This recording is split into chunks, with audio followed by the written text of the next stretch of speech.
Сколько в нашей стране всяких распиздяев, в том числе и наш глава Олег Николаев.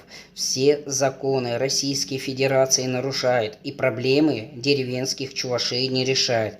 В той стране, где есть Микки Маусы, давно стоят современные таунхаусы, но у нас нет на вас никакой надежды. Там стоят испокон веков коттеджи.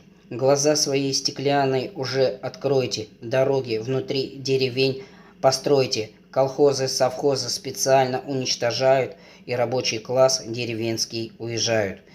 Хоть людям, господа, праздник устройте, современные колхозы постройте. Ходят у нас чиновники целый сброд, постройте в деревне хоть рыбзавод. Я обращаюсь к вам, предприниматели и бизнесмены, ведущие российские спортсмены.